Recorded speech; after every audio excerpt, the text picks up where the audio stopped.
everything started in 1892 when my great-great-grandfather, he opened one of the first chocolate factories in Europe and in the world, selling to kings, to Ritz Hotel, that was one of the first and only luxury hotels in Barcelona.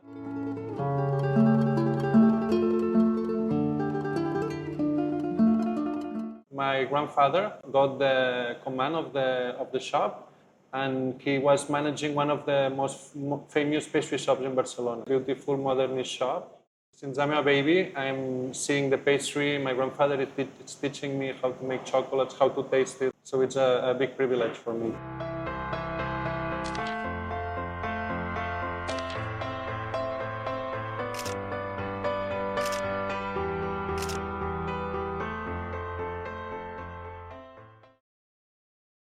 Hello, everyone, and welcome to another edition of Chat.Travel on the Road. I'm your host, Tracy May. And to quote Forrest Gump's mama, life is like a box of chocolate. You never know what you're gonna get. But today you are in for a very sweet treat as we are here at the iconic Savall Villa in Da Nang, about to meet the Spanish Willy Wonka of Vietnam, my very good friend, Victor Ceano, who will take us through all the steps that it takes to make a bar of chocolate. So come with us. Today is going to be really sweet. Hello, Tracy. Hello. Nice to see you. Thank you so much for having us here. It's a pleasure to have you here. Oh, it's really amazing. You are a fifth-generation chocolatier, and to be here at your iconic villa in Da Nang is really an honor for us. Thank you so much. Thank you. So take us through everything. Yes. I see you have cacao plants growing in your garden. Can you take us on a tour? I would like to show you our plants. So these cacao plants are coming from the Glac. We brought them here when they were babies. Here we have one of the bigger ones. When we brought it here, they were small, like these ones. And these cacaos, in 1 year, they will make the fruit. It's one of the first cacaos growing in Da Nang. Really? So I'm very happy about it. And how tall will it get, the plant? It can get up to a mango tree, up to 5 meters, 3 meters. Oh, wow. But we will adapt it on the side. It will get adapted on the side to make the space that it needs in the floor and the roof. Lovely. Here we have the lime, finger lime, that we call it also caviar lime. Yes. It's a very special fruit that inside has little caviar balls. And it's coming originally from Australia, but has been growing in the lab for several years. And I was very happy to... Can we see one? I will show you one. We will open it. It's a bit sticky inside. We will open it with the hand, but you will see the... Wow. So it's like a caviar, and then inside it has the flavor like the kumquat. It's a beautiful fruit that it's very popular to fancy. Can I just? Of course, yes. You will see that it has a touch of a... It's very sour. But still like the pomelo that it can come together. Beautiful. I use it for a dessert with a cashew nut praline, so it highlights the sweet and the sour, and Lovely. It's a very interesting fruit. Wow. So this is one of our fruits here. We'll try it later. And then here I have my little pet. This turtle was here before we moved to the house. And you've been in this villa since 2019, correct? We moved here around 8 months ago. 8 months ago to this villa, but your company has been In 2016, we opened in Da Nang. And following my grandfather's tradition, we adapt all to Vietnamese ingredients. Wonderful. And this little turtle was here before we moved to the house. I actually discovered it after a few weeks we were here. And then I prepared all the space for her. And it became like the owner of the house. Of course. Lovely. Here we have another cacao tree, also from the Glac. So the cacao from the Glac, it has some special particular flavor. And I wanted to see how it grows here, but I'm very happy because it's getting well to the soil. And I think will be a nice cacao production. We want to have it here to have some trees. This is another finger lime. I see. This one is an avocado. And this one is another cacao. Here you can see the cacaos the cacao husk, when I do the fermentation test, I put the cacao here to use it as a compost, and it's very good for the soil. And also I can show to the guests how we use the real cacao. Lovely. Here we have some baby corn peppers in the bottom that they are very babies now, but the idea is to grow here the corn pepper so we can reflect the ingredients of Vietnam following the rest. Here we have a kumquat tree. This kumquat tree was here before us also, and you can see the big kumquats. And when you harvest, you use all of your organic fruit in your chocolates, correct? And we work with farmers because some of the production we do is bigger, but we also use it for special desserts and for special collections. And my plan is to increase the fruit that we use from our garden and to be able to have a line of fruits coming from us that we can control. Lovely. So beautiful. And you have some herbs over here. Yes, here we have the blue butterfly pea, the blue flower from Hoi An. I've had tea made of this blue butterfly flower. It's an amazing product and very identified from the central of Vietnam. And it's very interesting to make the welcome drinks. So my idea is that all these little plants I can use to create the little desserts and the welcome drinks. This makes an incredible color too. It's really, really vibrant purple. Yes. And I like to use it with lemon that can change to purple. And here I have I want to show you this herb. This is one of my favorite mints. You will see that the flavor is very special. Oh, it smells like strawberry. Yes. This one we call it the strawberry mint. Wow. And it's a very nice touch to finish a dessert. This one is a chocolate mint. It's really incredible. It smells like chocolate. Yes. So I wanted to have these little secrets. So after I can dip it in chocolate and it has the connection from the chocolate flavor. Amazing. I have some local ones that reminds me of my grandmother style cooking. That is the thyme and the rosemary. I have some basil. Here I have 4 kinds of mints and then the Vietnamese herbs. So these herbs I will use it for jams, for bonbons, to make infusions. And I like to be able to control myself the growing so I can decide the way it grows and get the leaves very fresh. So I can create some special creations with all of them in a certain way can pair with chocolate. Excellent. So I actually choose the ones that with chocolate they go well. Well, you have such a long history, family history of chocolate making. Can we go inside and sit down and chat for a minute? Yes. I'll show you our place. Okay, I want to start from the beginning because you are a legacy pastry chef and a legacy chocolate maker. Your family has the most iconic and well-known pastry shop in all of Barcelona that's been around since 1892, correct? Right. And you're 5th generation. So let's start from the beginning. I know that you would hang out in your grandpa's shop. Tell me what brought you as a child growing up in this environment to traveling to Vietnam as a kid and learning and falling in love with this culture to eventually decide to bring your family's legacy to this country. Yes. So actually everything started in 1892 when my great-great-grandfather, he opened one of the first chocolate factories in Europe and in the world, because chocolate was discovered in 1850s. So just 35 years after, a bit more, they opened one of the first factories. Wow. This was selling to kings, to Ritz Hotel, that was one of the first and only luxury hotels in Barcelona. And since then, generation after generation, my grandfather got the command of the shop, and he was managing one of the most famous pastry shops in Barcelona, right next to Passeig Gràcia, a beautiful modernist shop. And since I'm a baby, I'm seeing the pastry. My grandfather is teaching me how to make chocolates, how to taste it. So it's a big privilege for me. Wow. And what made you decide, why Vietnam? So actually Vietnam, it's because we had a trip with my family in 2004, the year of the first SARS.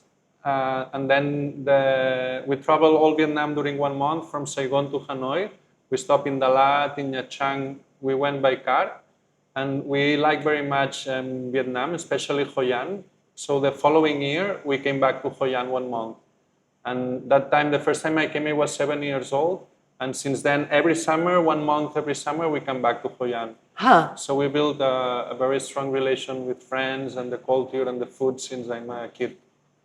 And so your chocolate, obviously the ingredients that are available in this country are unlike anywhere in the world. It must be a playground for you to be able to develop flavors that are very unique to this country, but still staying true to your family's heritage, correct? Yeah. So this is all our way to work, that it's following the old traditions of my grandfather working and all the methods from the classic pastry in Barcelona, all with Vietnamese ingredients.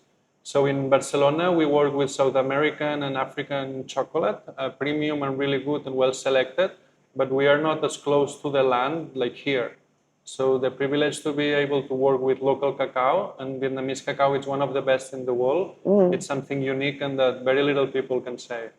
But aren't there, my understanding is with the cacao plant, regionally, there are different flavors, correct? Like in the north and the center, in the highlands and in the jungle, that different climates created different flavor profiles. So do you have like a special southern recipe versus, a mountainous northern recipe on the border of China? Like or is it the same cacao plant that you harvest? Yes, so the kind of cacao in Vietnam, the most common one is Trinitario.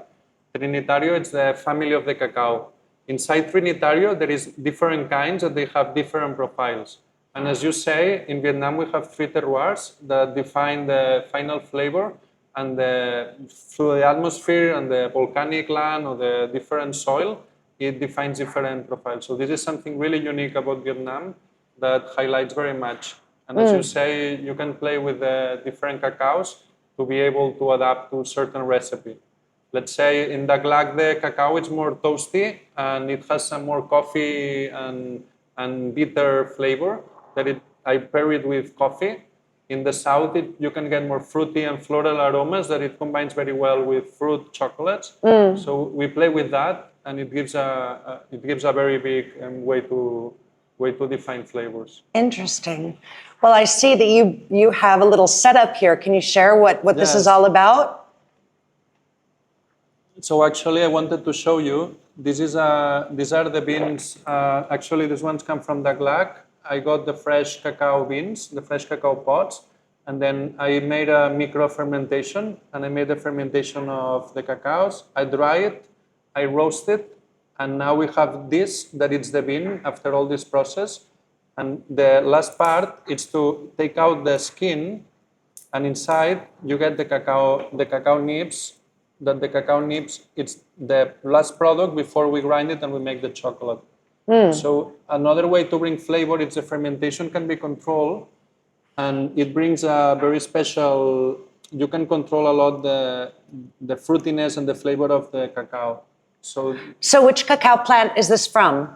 This one is coming from Dak Lak, and it's I got the fresh cacao beans, and I control all the process in temperature and timings to be able to keep the original flavor and have. It has a bitter, nutty flavor. So this nutty, it's done by the toastiness when I do the roasting, and I do 2 parts of the roasting where one is a bit higher than the other one. So through these variables, I can control the final flavor. So I was very happy to show you. And then here we have the peel of the cacao beans that I make an infusion, and here we have the infusion of the cacao. It's like a light tea, similar to the tea that it's welcome that they give you in every coffee shop in Vietnam, but with a unique chocolate flavor. We can try.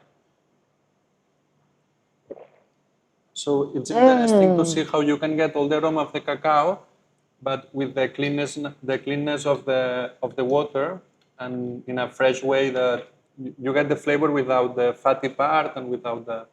So it just has an essence of. Exactly, it feels like taking out the essence of the cacao. Exactly. Wow, amazing! And what is all of this? So here we have on one side the machine from my great-great-grandfather. This is a 130-year-old machine that it's called a Victorian candy machine that it's made to make molds. So following the idea of the Nugmia machine, there is two cylinders that roll, and each cylinder has a certain molds, and you can change that cylinder. Do you still use it? We are preparing it to use it. Now we have it exposed here, and we are working on making the new molds to be able to create it. Huh. But we brought it from Barcelona a few years ago. Amazing. And the idea is to showcase our history. And it's a machine that it's still used now. Now the people they put engine, but with all the mechanisms, it's a really strong machine. And that is a pagoda that you produced out of chocolate? So we play a lot with design and always inspiring Vietnamese landscapes. And this is a pagoda actually inspired by Amanoi Ninh Van Vey. They have a beautiful temple to do yoga. So we create this sculpture in two pieces.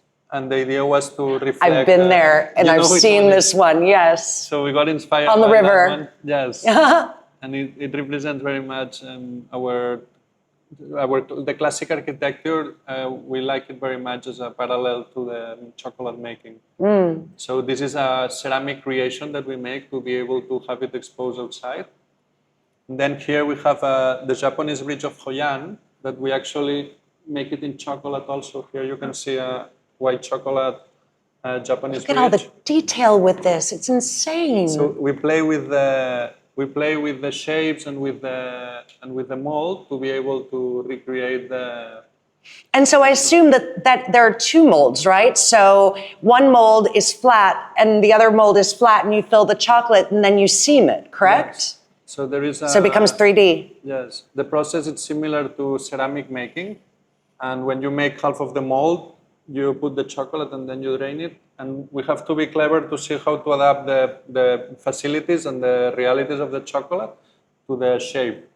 Wow. So we adapt the design to make it possible. But it's very satisfying, all the process so we go around, we see some shape, like let's say the temple in Amanoi, and then we think together about how we can bring that shape to chocolate, how we can make the molds in a way that it's possible, until we have the final product. But I see that you use 3D printing, which, I mean, originally I assume they didn't have 3D printing even, 40 years ago. So were all the molds like carved from marble or? Yes. So actually the molds, they were done with aluminum before. Aluminum. Aluminum was one of the common ones. And it's used for chocolate and candies also. When it's for chocolate, it used to be thinner. So my grandfather was a very big collector of molds. And he got the best molds, but following his passion, we define a way to make the molds ourselves so we can be the owners of the creation. Can you show us how it works? Yes.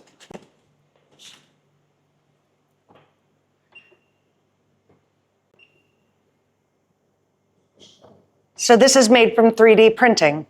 Yes, this is a model for the second. It's a flag of Vietnam. Yes, so this one we are doing it for the 2nd of September 80th anniversary.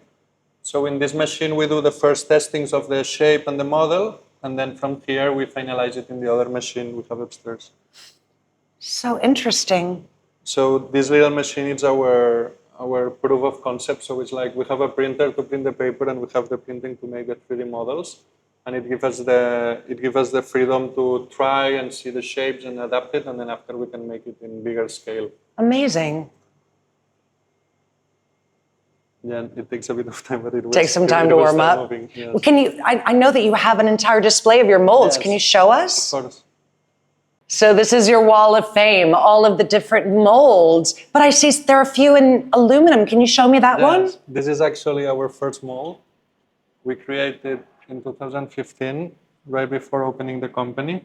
And this mold, it has a lot of history for us because it's created with artisanal of metal and a 3D piece that we recreate, and then we work together with him. So it reflects very much this new and old way to work. But is this the traditional way that your great-great-grandfather would make? Yes, and this mold will exist for many years, and wow. someone will find it. So this is a candy mold where we put the hot candy and then we press with the other one and then we get the shape. It's inspired in the Dragon Bridge and the drums from Dom Som. Another one I want to show you is this one. It's a very characteristic fruit from Hoi An. We call it water coconut, nipa. And we create it in a small size and we made it in a thin layer of chocolate. So from these models, we make our molds and then we create our chocolate. Wow. So this is from the things we got. And that was 3D printed? Yes, all these are 3D printed. We work with different technologies, but one of them is 3D printing. This one is a special order we make for Drew Barrymore. So my uncle Duke from Mango Rooms, he told me that Drew Barrymore was coming. So we create this gift for her. This is the cup that she used as a promotion from her last show. So we wanted to do something meaningful for her. So in one afternoon, my father and me, we design everything and then we come up with this model. We make the chocolate and then we send it to her. Did she love it? Yeah, she liked it so much. And she was with all the family. It was last Christmas. And she shared with all the kids. And Amazing. I want to show you another one that it's nice. Oh, this one is the Japanese bridge. The Japanese bridge we saw before, but in this case, because it was a unique piece, we increased the detail and the size. You can see the little parts.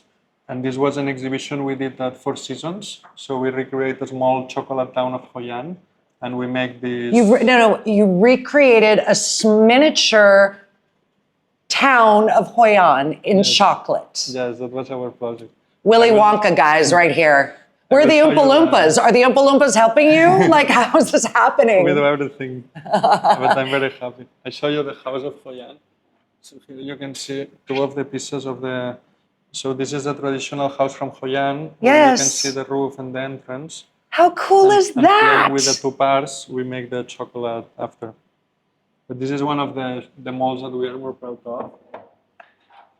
We have different ones. This one is inspired in the old Greek amphors that they bring wine all around the world from the Silk Road. So we create this jar that we make it in chocolate, and the same as before, we make one half, and then after we put it together, so we create the 3D shape. Oh, it's so beautiful. It's so creative. We try to bring ideas to life in chocolate. Yeah, it's a cacao bean, right? This is a real size and realistic cacao bean. And this, so all it's made with chocolate, so we want to reflect that we work with local Vietnamese cacao, and we create some also natural shapes that can show the product. Incredible. This is from our friend Alessio. Haha. So I create a small chocolate with her signature, and it's one of the... Check it out, Alessio. Where's your chocolate? Next time I come to see, I want a piece of chocolate. How cool. So this idea of, at some point, that this is a racket, a tennis racket. So a few months ago, Roger Federer came to Hoi An, and they ordered to me a small racket to give it to the room amenity. And then we made it in chocolate. So first we create the model, and after we adapt it. Amazing. So it can bring this idea of the Michelin star restaurants where there is a surprise to the guests and related to the surroundings of some memory. So we bring that with a chocolate piece. So it's not a random mold, but it's something that it has to do with the atmosphere, And the last one I want to show you is these ones. That it's a Michelin logos. Was this created by Michelin? Did they request it from you, or you did it as a gift? This one I did it as a gift for a friend, but I actually work on some Michelin chocolates, and I'm very happy to be working with a lot of Michelin selected restaurants, and we create products for them following. Look, it's the Michelin Man, guys. How amazing is that? So I highlight, after with the chocolate, I highlight the size in different colors and playing with the natural colors of the chocolate so we can make like a tap. But instead of a normal chocolate bar, it's a round shape and it brings the idea of Michelin. How cool is that? Okay, my friend, I'm getting hungry. Where's the chocolate? Let's go to the chocolate place. Let's go to the chocolate room. Okay.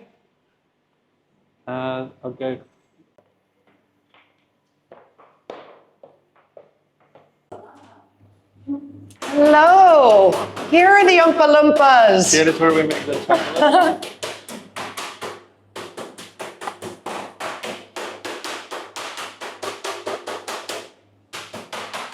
So she's getting out all the bubbles right now. Yes. So we put the chocolates one by one in the molds, and then we put the bubbles.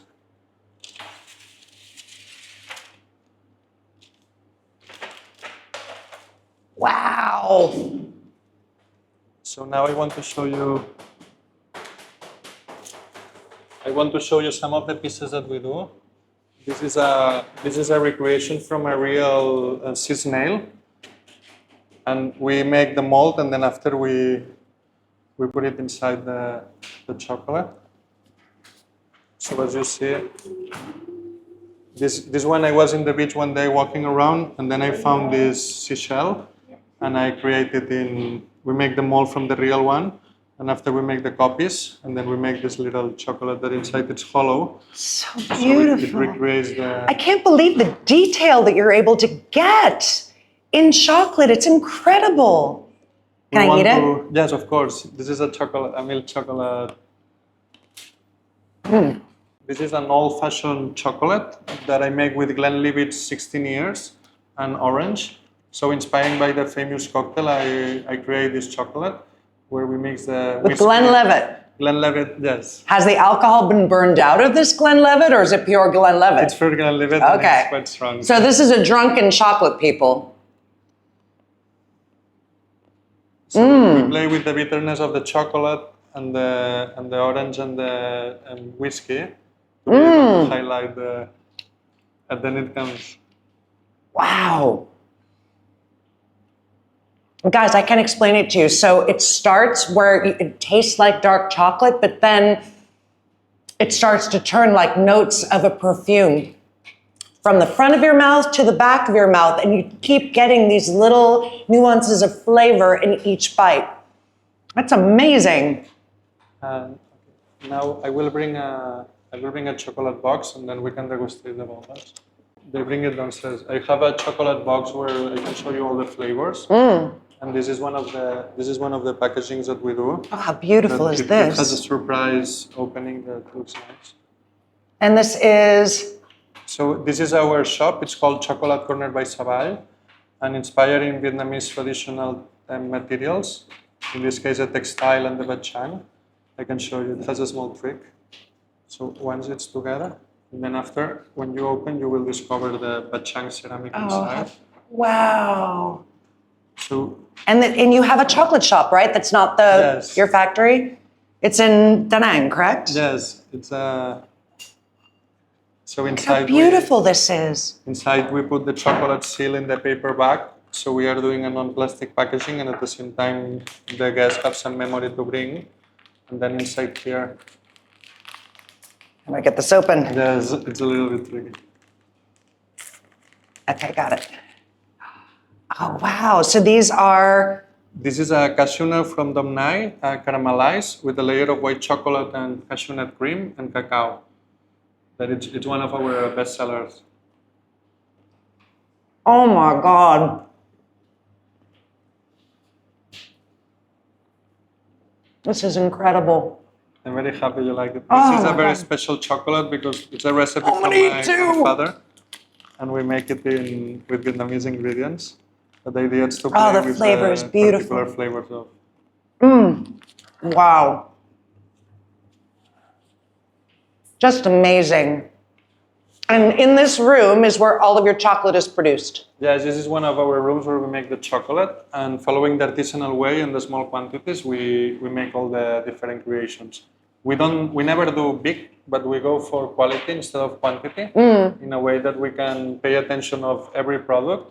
We don't stock the chocolates, but we made when the customers send to us. So we make sure that when they receive, it just has been made.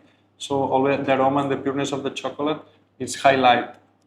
Amazing. Some chocolates you can find around, even if they are very good, they've been stocked for a long time. And you cannot get this freshness that keeps all the authentic aroma. But you make ice cream, correct? Yes. You make candies, you make chocolate, And you do it all within within the walls of your villa, correct? Yes. So All in it's small batch to ensure the quality. Yes. Amazing. I will show you a chocolate box. Please. Do you? Okay. Can I go chocolate? Sorry. Okay. So this one. I've seen this on the Vietnage train. So that same box, but they have it specifically for the Vietnage, correct? Yes. So this box Look is at a how creation. this packaging, guys. We like to play with the wood as a material that relates to the fermentation box of the cacao and also the cigar. And here you can see a collection where we highlight Vietnamese flavors with the way of working of my grandfather. Unbelievable. This is a dark chocolate and lime that it gets the sour and the bitter together. This one actually goes very well with the gin and tonic. And we wanted to mix normally lime is mixed with white chocolate. In this case, we like it to mix it with dark chocolate. These are finger limes from downstairs? This one, exactly. I add some finger lime toads on this special collection.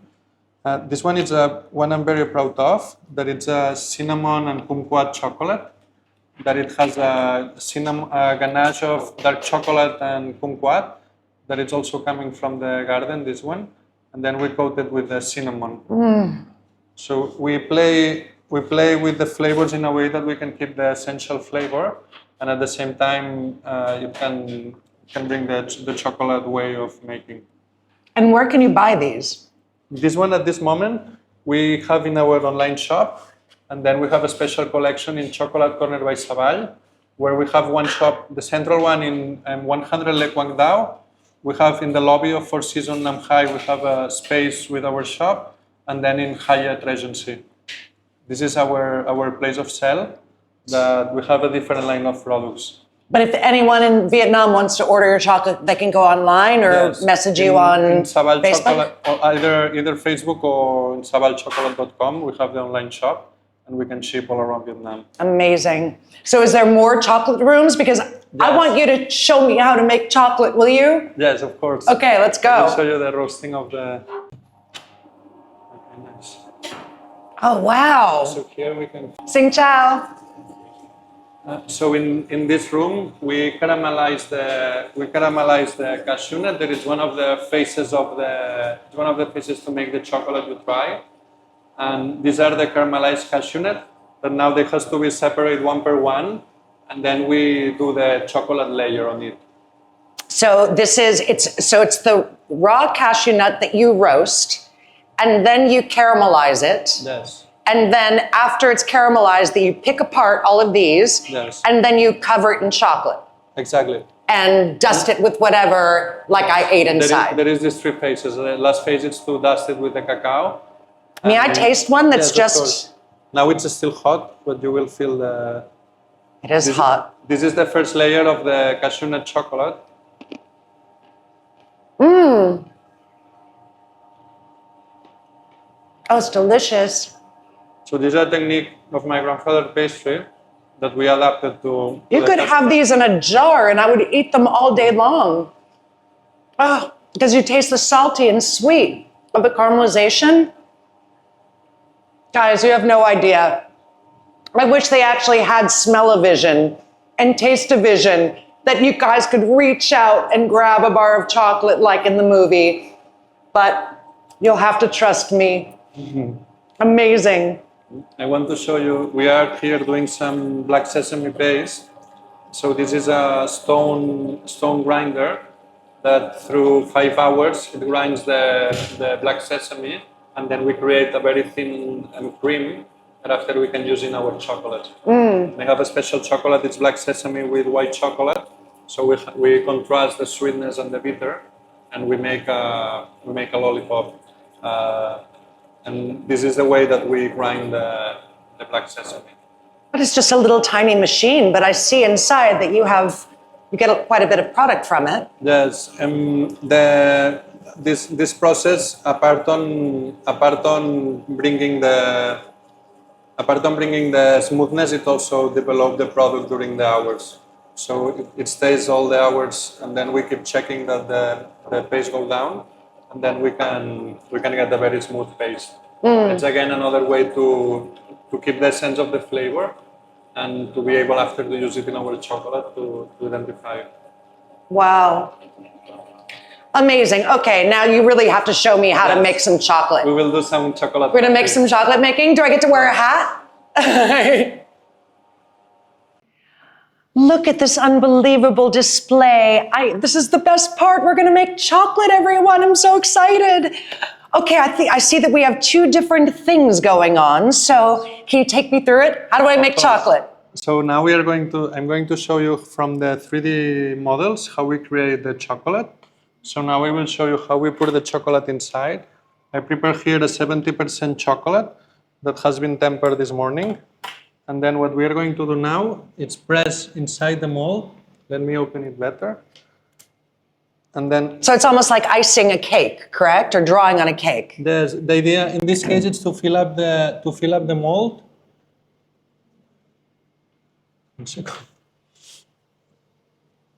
See, even for a chocolatier, it's not perfect, right? Okay. This is all artisan, guys. You're seeing it made by hand. You see, we put it until the top, and then we finish. Now you can put up the other one, and after we'll clap, clap, clap, so we take out the bubbles. Okay, I am making a starfish, not as beautifully as you. And another starfish. So this is one of the chocolates that we do. And once we have you can try here the quality of the chocolate to make. Oh, amazing! And this one is a. This is a lantern from Hoi An. So in our collection we have 4 different designs of lantern. So we showcase the valuable designs of the lanterns. And here you can see the. So now from here we get the mold. We clap on the table, and then we will make it flat and take out the bubbles. So this is what she was doing upstairs, taking out the bubbles. Let's get to the starfish. When it gets flat, we keep it in the fridge for a few minutes. Yours is a lot better than mine. Mine are a little bit messy. I apologize. So once I see a bubble coming up. Yes, there it goes. You can clap, and then after we will clean up the size. So as you see here, we can clap a bit harder. The chocolate that it goes out, we can clean it like this. So then after, when we take it out from the fridge, it will be stuck. And then from here, we bring it to the fridge. Okay.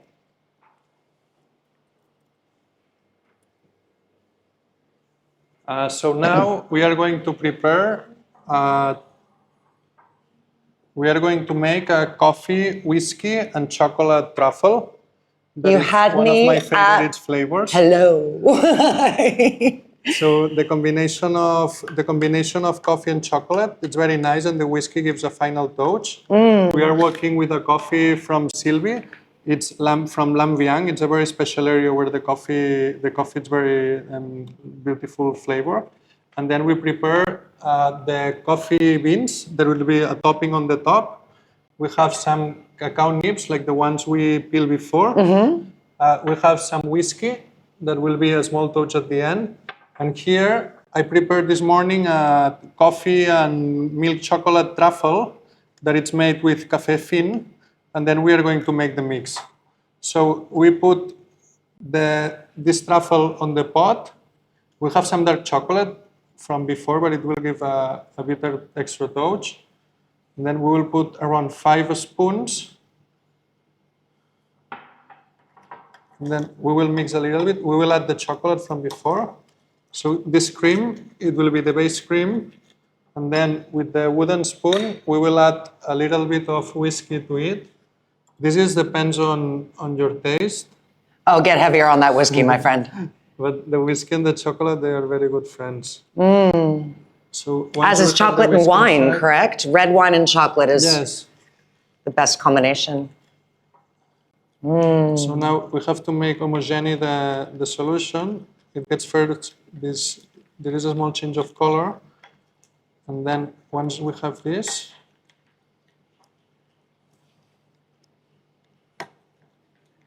perfect. So now we have the cream ready, and then we have here the little glasses. that we will fill up here. The cups? Yeah, I make these cups in dark chocolate 70%, and it's a very thin layer of chocolate, and we will fill up the cream that we make inside. So it just goes into a piping bag. Yeah, the piping bag, it helps us to make it accurate. We don't need to put much. And we will actually add some more whiskey at the end to give a final touch of fresh whiskey. So the whiskey will be inside and also outside. Again, drunken chocolates, people. 18 and over.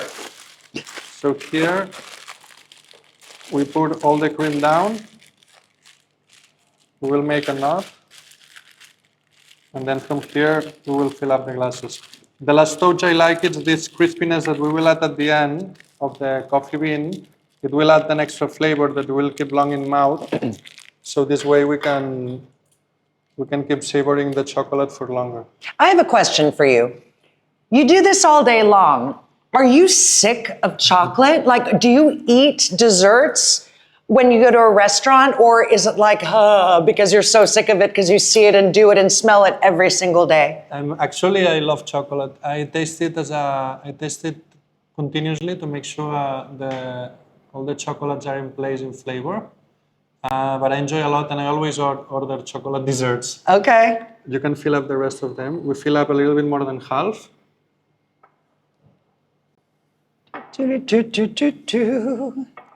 I'm making chocolate. So it will be a kind of Irish coffee chocolate. The next thing we will do is to kick a little bit the coffee beans to extract a little bit the flavor. And these coffee beans, we will put it on top of the chocolate bomb. So we just crush it a little bit. And so you're telling me that you do this by hand? You pestle and mortar chocolate bean or your coffee beans? Yes, it's to extract a little bit the flavor, and then also after the size of the bite will be smaller. Okay, so here we have the coffee ready. The cacao nibs that we prepared before, we have it here. So again, we take out the peel. And save the peel for the tea. Exactly. So here we don't waste anything. And then these cocoa nibs, I put it inside. Actually, cocoa nibs, they break easier than the coffee. They're a bit softer. And this is the one we will end up on the top. Here you have the cocoa nibs. We will smash a little bit more to blend the two flavors. It's very interesting because the coffee and the chocolate, they really go together because the process of making it, it's following the same steps. Like fermentation, drying, it jumps a bit around, but okay, so now this mix of cacao beans and coffee beans, we will put on the top of our That's the garnish. Bonbons. Like a touch of garnish. And for texture. Yes, and it will bring us the lasting flavor. We put a little bit of both.